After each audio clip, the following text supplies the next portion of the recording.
good times. Come on. What's up, everybody? Friday.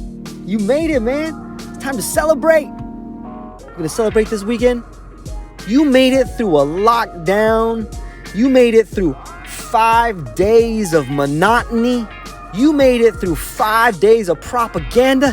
5 days of people flapping their gums and yapping their mouth out of the TV and the radio.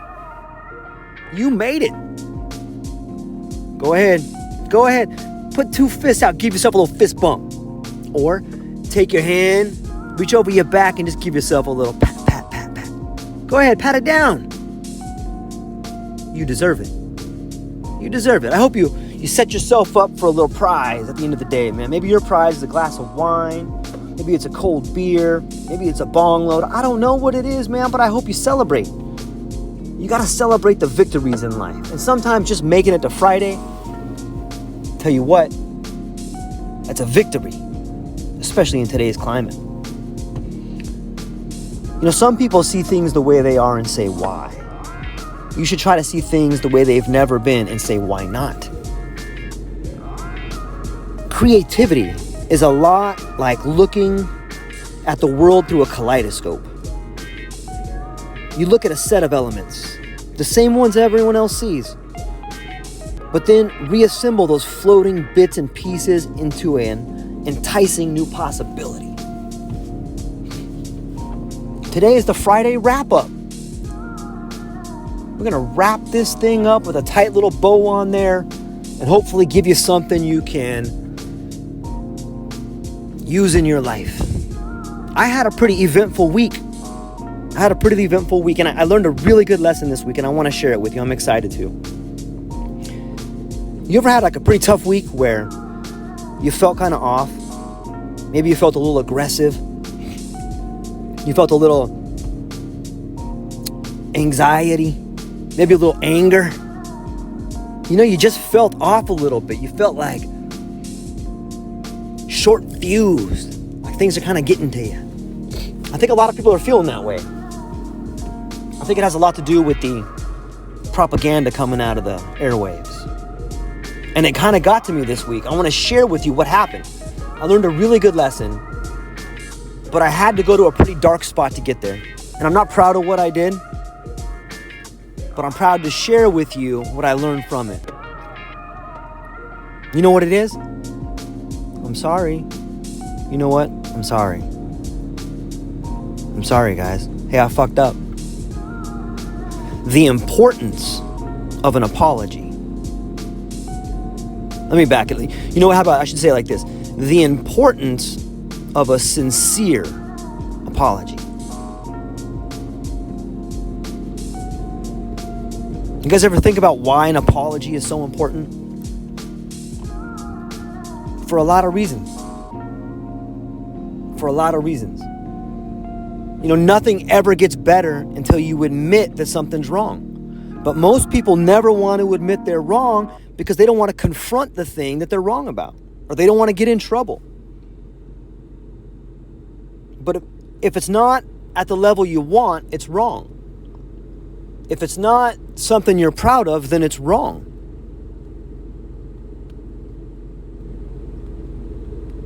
You know, a sincere apology usually comes from telling yourself the truth. But we all know the truth can hurt, right? Well, that's what happened to me. I did something that I'm not proud of. Let me set up the week for you. Let me try to not rationalize why I did what I did, but let me try and paint you a picture of what I went through this week, which led me to an incident where I had to apologize. I'm going to tell you the story, and then I'm going to tell you what I learned, and then I'm going to tell you why I think it's important. So this week was a bit rough. Where I live, the lockdown is really starting to come into effect, and they're starting to clamp down. And the effects on the community are no longer able to be ignored. Starting to see the mom and pop businesses boarded up. Starting to see the banks not open. Starting to see people in the community getting upset at their neighbors about having parties. And rightfully so. We're starting to see the distribution of information be suppressed. We're starting to see the laws being pushed upon people. We're starting to see the rights of people taken away.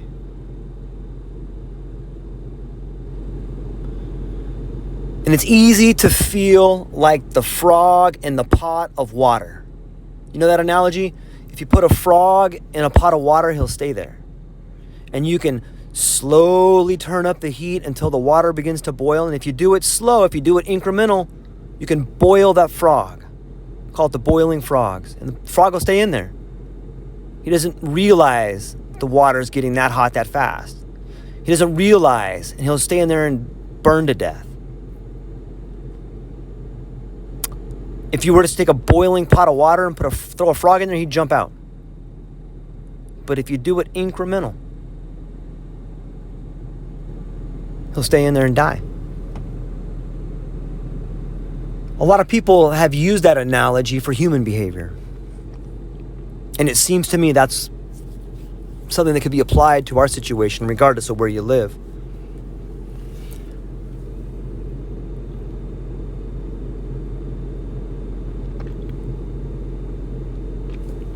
So where I work, I live in Hawaii, and as I'm seeing all these things happen, as I'm seeing the ramifications of the virus begin to take hold, some of the things that are happening in my place of work are they're beginning the contact tracing, and that happened at the beginning of this week. However, we weren't told about it. You know, I'm on the fence with contact tracing. Like, as a man, as a leader, I want to help the community. I'm willing to make sacrifices.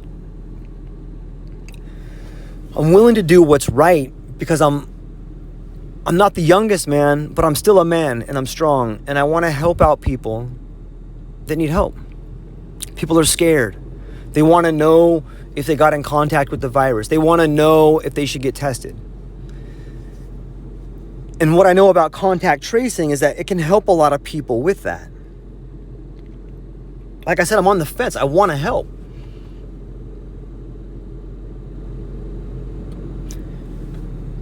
However, the way it was introduced at my workplace was rather nefarious. And let me explain what I mean by that. I went into work earlier in the week, and there was a young girl, probably in her 20s. Sweet girl. And she's standing outside, and she's acting very suspicious in that she's telling everyone, hey, we have this new policy where we want to make sure everyone is safe. And the best way we can do that is by everyone's got to open their phone and scan this thing so that we know you don't have any symptoms. Now think about that. You want to make sure everyone's safe, so I have to open my phone and scan a code so you know I'm safe? That's a logical fallacy, right? It's a non sequitur. Like your premise doesn't lead to your conclusion. What do you mean? I gotta open my phone so you can know I'm safe. So while a lot of people were just like, okie dokie, they just opened their phone and they started scanning this QR code, I thought to myself, like, wait, that doesn't make sense. So I asked her, I said, I don't understand. How does this make us safe? And then the suspicious behavior became more intense. Not in that she was waving her hands all nuts or crazy like that, but her answers were just They didn't make sense. I'm like, I don't understand. She goes, well, if you have any of these symptoms, you can't work. I said, okay. But why do you need me to scan that QR code? At this point, I didn't know it was contact tracing. I just saw this code. And she's like, well, listen, it's just easier if you open your phone right now and take a picture of this. Just put it on your phone. And I'm thinking, you really want me to put this on my phone? Which makes me really not want to put this on my phone. So I go, well, why don't I just, what's the alternative? And she goes, well, you could just fill out this piece of paper over here, but then you have to do that every day. And I look over at the sheet of paper, and it literally has 3 questions on there. It's all printed, and then there's like 3 check boxes. Do you feel sick? Have you been coughing? Do you have a fever? That's it. So if all it would take for me is to take my pen and go 1, 2, 3 hash marks. And I'm like, I think that's easier than opening up my phone. That's what's going on in my internal mindful process. And so I ask her, I go, if I scan this code, what does it do? Does it stay on my phone? And then she kind of lost it. She's like, well, it's just easier. It's just easier. And I go, yeah, I'm not doing that. So I filled out the piece of paper and I went inside. And mind this, when I go inside to my work, I have to go through a barbed wire fence, and then I have to go through a metal detector, and then I have to go through a couple of security guards that want to search all my stuff. You might be asking yourself, wow, why do they want to search you? Well, you know why they want to search?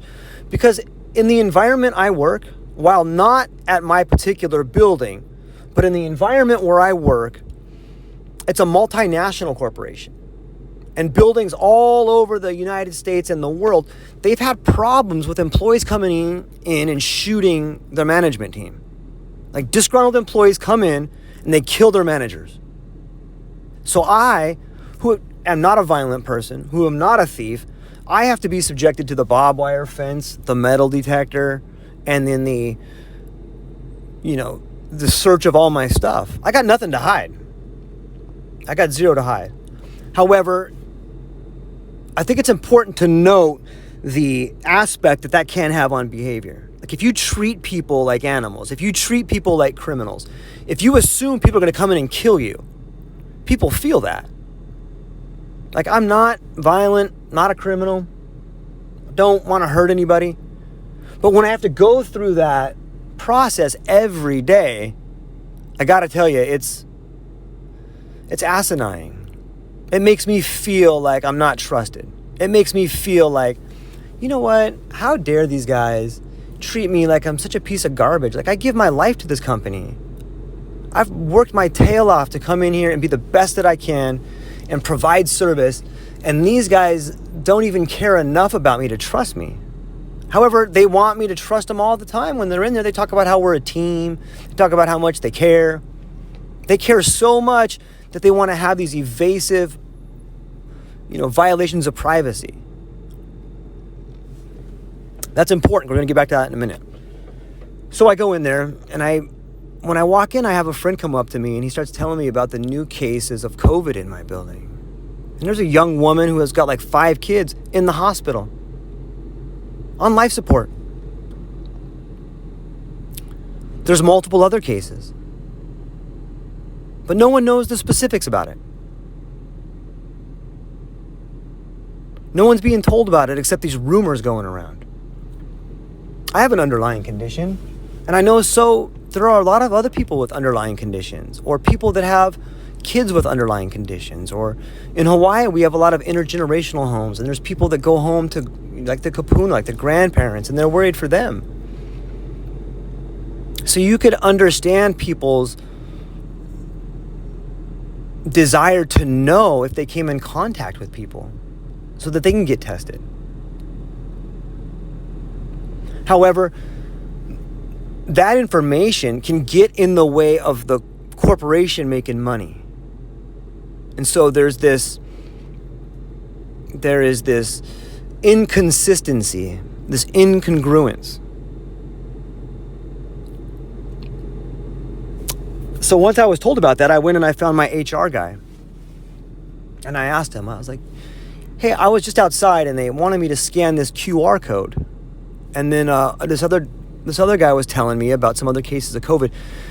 Is that particular thing you want to put on our phone, is that contact tracing? And rather than answer the question, have you ever had here's a quick tip for everybody. If you ask somebody a direct question and they give you an indirect answer, it's probably because the answer to your question is yes. So I asked him, hey, is this contact tracing? And he says, well, what happened is that the Department of Health is coming in and there's a lot of new things we're going to have to work on. And, we want everyone to be safe. And so right off the bat, I go, yeah, okay, yes, it is contact tracing. And I feel so bad for this guy. I don't understand how he can sit there and lie to everybody's face. Maybe that's his job, to lie to everybody. Maybe I'm not being fair by saying he lies to everybody. But I pushed him. I'm like, well, I don't think it's fair for you to say that you're trying to do everything you can to be safe. And he's like, what do you mean?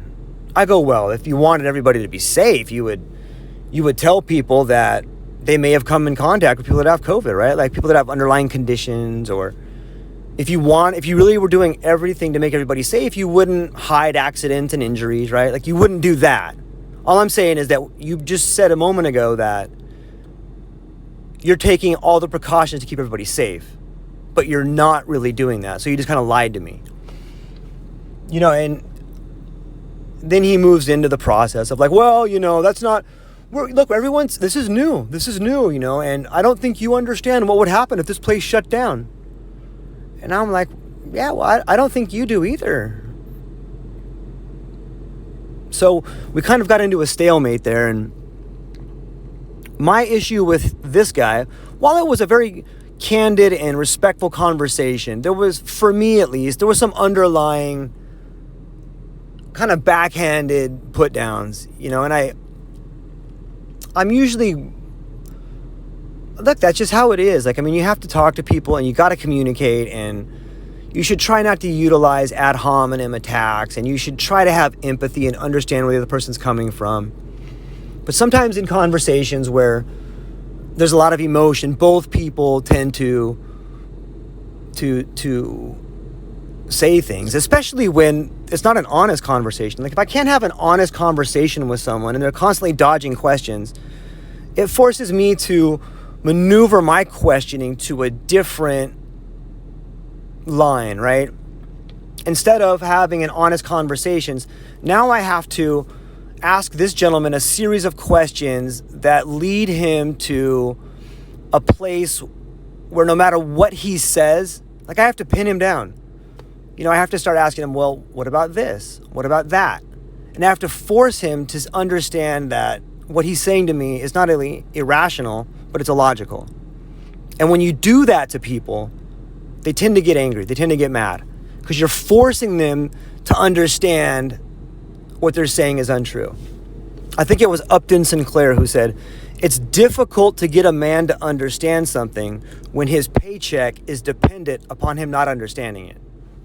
Right? Especially for a lot of corporate people, they rather than deal with the cognitive dissonance, they need to lie to themselves so they can continue to get up every day and do what they do.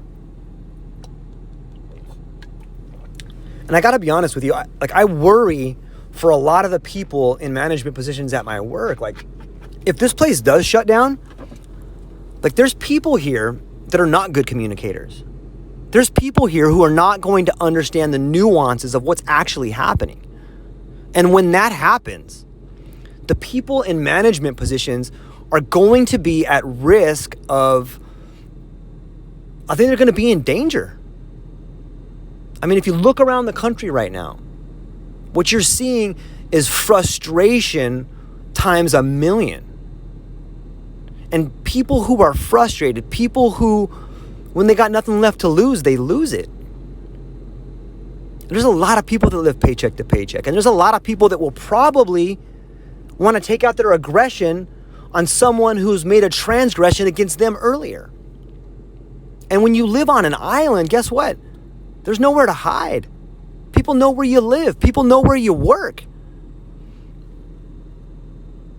Not to mention, sometimes people come in and they could act crazy. Like, I don't want to be the victim of someone who loses their mind because they've lost everything. And so I, as someone who cares about the community, am trying to mitigate those factors. And I think the best way to do that is to have an honest discussion with the group. Maybe we don't come to an agreement on what is accurate, but we can come to an agreement on having a discussion. And I think you can mitigate a lot of factors just by having the group discussion. That's one of the points I was trying to get across to this gentleman is like, look, we need to have a talk. Like, you guys have to tell people what it is you're doing. You don't have to say the names of the people that have COVID. However, I think it's in everybody's interest that we play as a team. Right? Silence is violence. So that discussion I had, it made me more aware that what's going to happen is more of the same. We're not going to talk to people. We're going to try to hide everything. And for anybody who's in their 40s or 50s or late 30s, you've seen experiences that tend to repeat. You've been in situations where you're like, hey, this is a very volatile situation. Something could happen here. And that's where I think we are where I work. So that was earlier in the week, and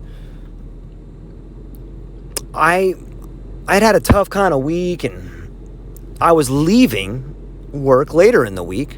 And as I was exiting the area, I had to go back through the barbed wire fence, the metal detectors, have my backpack searched. And as I was leaving, I go through all the processes, and the last checkpoint, the guy's like, hey, I need to look through your bag. So he looks through my bag, and he's like, hey, man, you got to open up all these packs, and you got to open up this thing. And I had showed him, like, I got a backpack with like 7 zippers, and so I'm opening stuff up. And, the guy did a great job. He was doing a thorough job. But because I was tired, and because I was acting like a little bitch,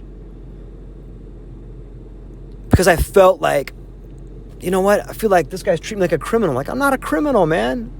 But I had taken it upon myself to say, this guy thinks you're a criminal, so he wants to look through all your stuff. So I let him know. I go, what? You think I'm stealing stuff, man? You think I'm a criminal? How dare you treat me like that? And I was kind of giving it to him.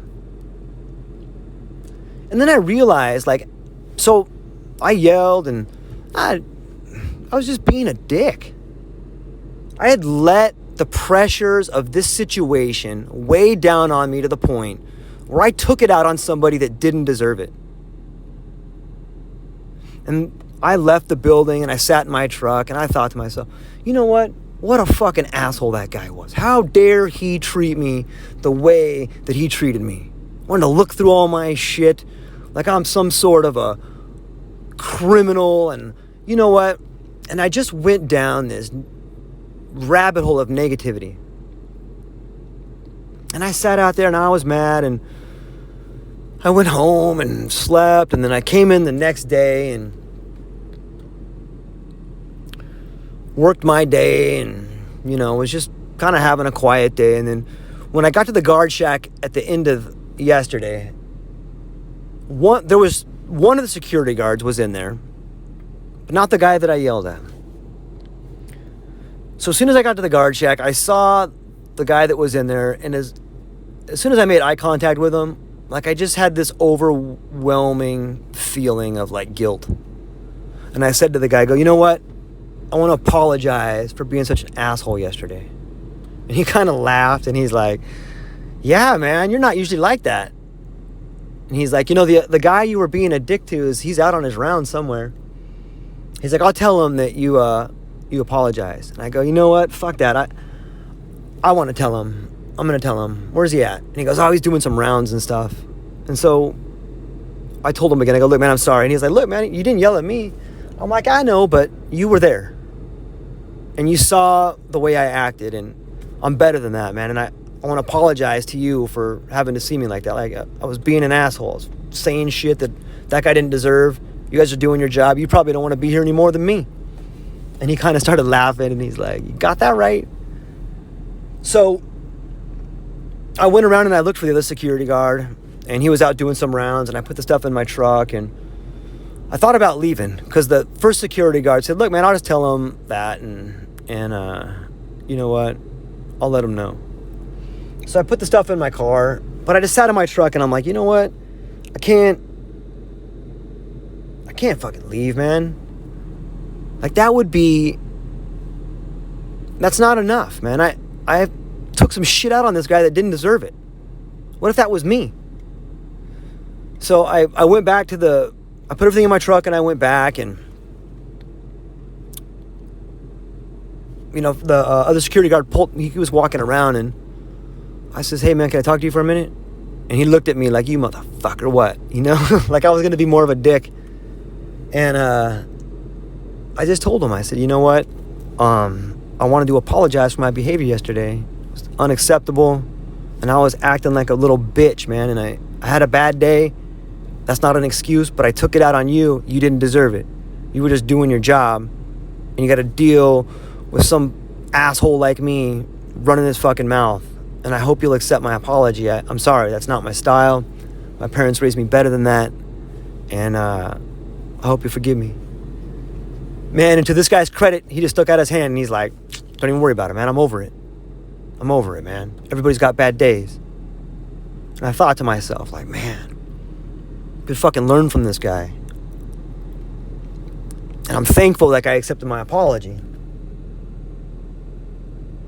Part of me didn't want to apologize. Part of me wanted to stay in that zone of like, fuck that, man. That guy still did this. It was wrong.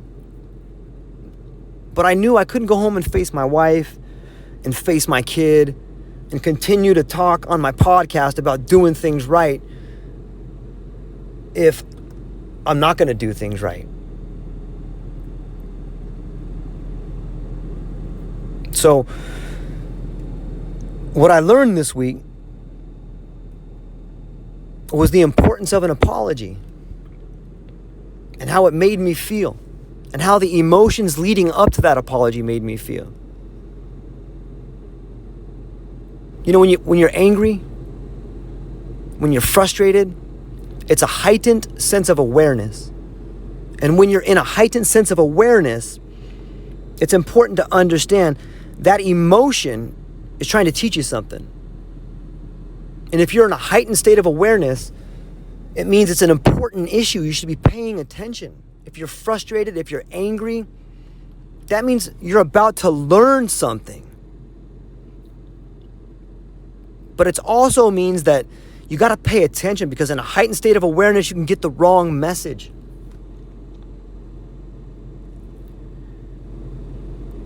If you're angry, if you're frustrated, it's because you haven't got the message. You've been in this situation multiple times and you haven't got it.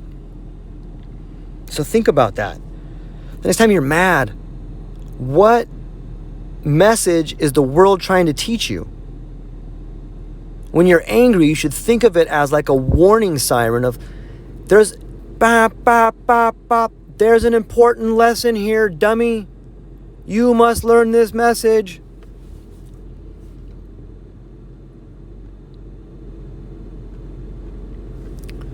So that's what I learned from it. And I think that the importance of an apology is twofold. First off, only when you apologize do you get to understand the meaning of the event. Because you were angry, you were upset, and you did something that was rash. You did something that you know was wrong. That's like half of the equation. So if you only have half of the equation, you can never get the answer. But once you apologize, Now you have all the variables. The argument plus the apology equals the answer, equals the whole. Like, you can't have the front without the back. You can't move the shadow without moving the sculpture. It's all part of the whole. And if you let your ego get in the way, if you don't apologize, you'll never get to the answer. It's the cycle of life. It's the cycle of learning. And if you can understand that, I think it makes apologizing, it makes doing the right thing easier. You must apologize if you've done something wrong. Otherwise, you will continue to repeat the mistake. And it'll happen over and over and over again. I had this idea where it's almost like the earth or God or Akua or Muhammad or whatever divine spiritual nature you believe in, it's almost like when you do something wrong, it's a test. And you may not even know why you did something wrong. It might just be a crazy outburst. And maybe the purpose of that is to see if you will apologize. Yesterday when the incident happened, I felt like it was really out of character for me. And then that's when I came up with this idea that the spiritual nature of the planet, or whatever divine nature there is, was testing me. I said, okay, you're going to act like this. You did this. Now what are you going to do? I'm going to give you this equation. So I had to go and define the other variables. I had to go and apologize, which I did. And then the situation made more sense to me. And then after I apologized, it was almost like things cleared up. Stress was lifted off my shoulders. I did the right thing and I passed the test, so now I can move forward. And it's strange, like a lot of good things happened to me right after I did it. I mean, not right after I did it. However, like the next day, I started being able to find the creative spirit again, instead of being in a slump. So I think that is a good understanding of why it's important to apologize. And I like the analogy of the equation. The event, the blow up, the thing you do wrong is half the equation. Apologizing is the other half of the equation. And once you do that, you'll be able to end up at the answer. I think it's a good way to look at it. And it's a way that I've been incorporating it into my life, and it's been successful for me. So if you get a chance, I think you should try it. So that's what we got for today. I love you guys. And remember, it takes a man to admit he's wrong. Follow me. Did you have any choice? You'll all follow me.